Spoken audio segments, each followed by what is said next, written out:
అల్లూరు జిల్లా అనంతగిరి మండలం మేడపర్తి అనే గిరిజన గ్రామం అయితే ఈ విధంగా ఉంటది. చూసారు కదా. హాయ్ ఫ్రెండ్స్, అందరికీ నమస్కారం. అందరూ ఎలా ఉన్నారు? నేనైతే చాలా బాగున్నాను. ఈరోజు ఒక కొత్త వీడియో మీ ముందుకు తీసుకురాబోతున్నాను. చివరి వరకు చూడండి, చాలా ఆసక్తికరంగా ఉంటుంది. అల్లూరు జిల్లా అనంతగిరి మండలం మేడపర్తికి సంబంధించిన ఒక గిరిజన గ్రామాన్ని ఈరోజు వీడియోలో అయితే పరిచయం చేయబోతున్నాను. ఈ వీడియో అనేది చివరి వరకు చూడండి, చాలా ఆసక్తికరంగా ఉంటుంది. ఇలాంటి వీడియోలు తీసుకురావడమే మన ఛానల్ యొక్క ఉద్దేశం. ఎందుకంటే చాలా రిమోట్ ఏరియాలో రోడ్డు సౌకర్యం, నీరు సౌకర్యం లేనటువంటి గ్రామాలు అయితే ఉన్నాయి. అటువంటి గ్రామాలు, అటువంటి ఊర్లని తీసుకురావడమే మన ఛానల్ యొక్క ఉద్దేశం. చూడండి.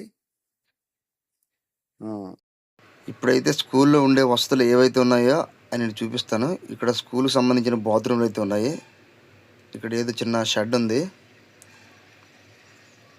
షెడ్ ఇది రైతు భరోసా కేంద్రం. ఈ ఊర్లో స్కూల్ అయితే మాత్రం చాలా చక్కగా రన్ అవుతుంది. నిరంతరం పాఠశాల కొనసాగిస్తూనే ఉన్నారు. ఈ గ్రామానికి అయితే రోడ్డు సౌకర్యం అయితే ఉంది. ఈ గ్రామంలో స్కూల్ బిల్డింగ్ అనేది రేకుల షెడ్తో ఉంటుంది. ఇప్పుడు నేను మీకైతే స్కూల్ అయితే చూపిస్తాను. ఒక స్కూల్ అయితే ఈ విధంగా ఉంటుంది.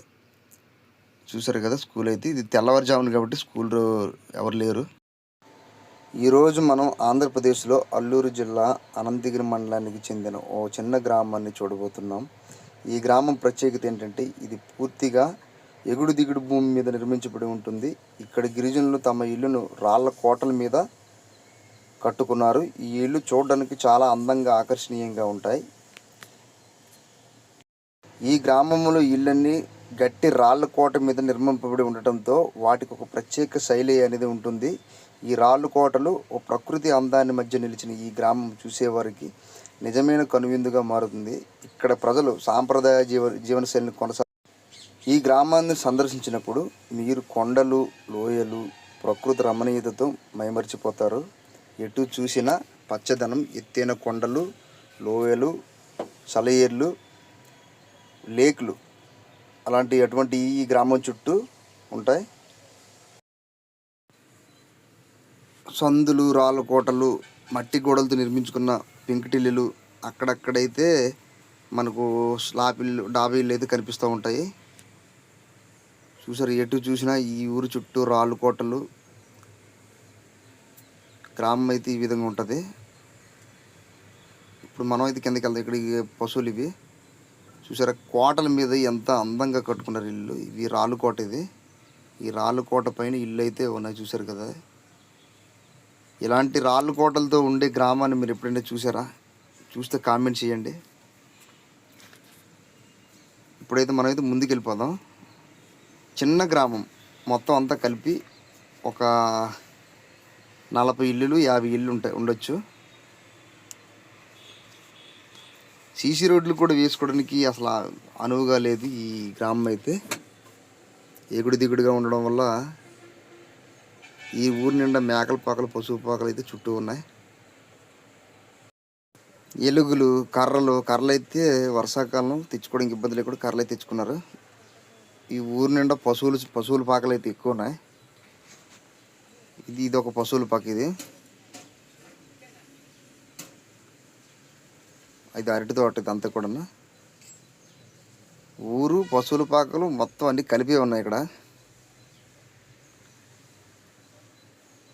ఇప్పుడైతే మనం కిందకి వెళ్ళిపోతున్నాం. ఇది ఒక వీధి, పైన ఒక వీధి, ఇది ఒక కింద వీధి. ఇది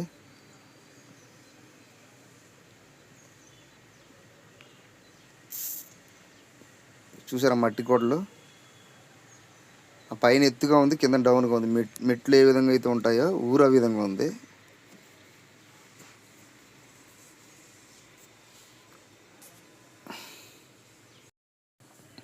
మట్టి గోడలు, పెంకుటిల్లు. గిరిజన ప్రాంతంలో ఎక్కడికి వెళ్ళినా ఇల్లు అయితే ఈ విధంగా ఉంటాయి. ఇంకా పూరు గుడిసెలు ఉంటాయి. ఎందుకంటే ఈ గిరిజనులకి డబ్బులు అనేది ఉండవు. ఉన్న డబ్బులతో సరిపెట్టుకుంటారు.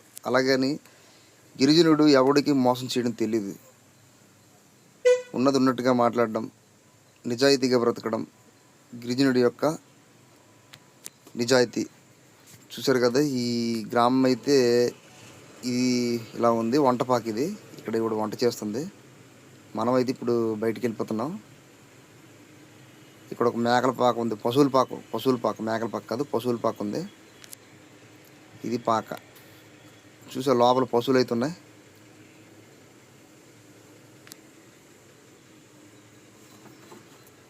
పశువులు రక్షణగా దడైతే వేసుకున్నారు. ఇక్కడ పైన పెంకులు వేసుకున్నారు,